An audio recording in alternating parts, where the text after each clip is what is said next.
नमस्कार दोस्तों, हमारे मुख्य न्यायाधीश chief justice of India justice Gavai पर जूता फेंकने की घटना ने पूरे देश को झकझोर के रख दिया है।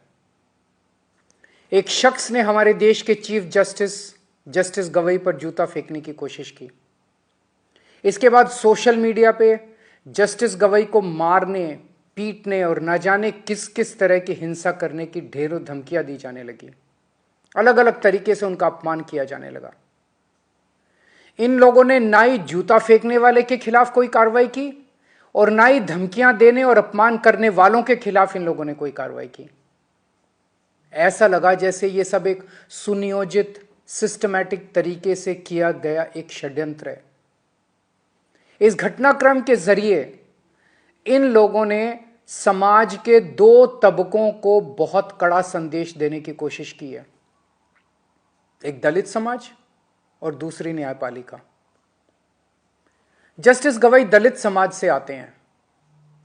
इन लोगों को यह बिल्कुल बर्दाश्त नहीं हो रहा कि दलित समाज से कोई व्यक्ति अपनी मेहनत और लगन से न्यायपालिका की टॉप पोस्ट तक कैसे पहुंच गया।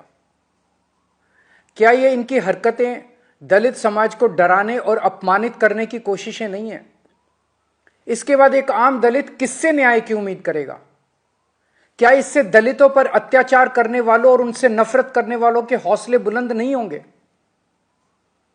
इस पूरे घटनाक्रम से देश की न्यायपालिका को क्या संदेश गया है कि अगर देश के मुख्य न्यायाधीश पे हमला करने वालों पर कोई एक्शन नहीं हुआ तो दूसरे जजों को कौन बचाएगा? फिर इस घटना के बाद कोई भी जज न्याय के हक में और इन लोगों के खिलाफ ऑर्डर करने से घबराएगा।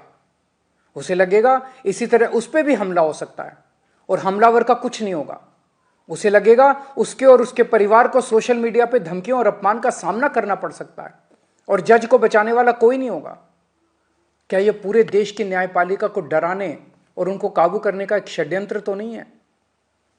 जूता फेंकने वालों को और चीफ जस्टिस को धमकियां देने और उनका अपमान करने वालों को ऐसी सख्त सजा दी जाए कि भविष्य में कोई न्यायपालिका के खिलाफ खिलवाड़ करने की हिम्मत ना कर सके।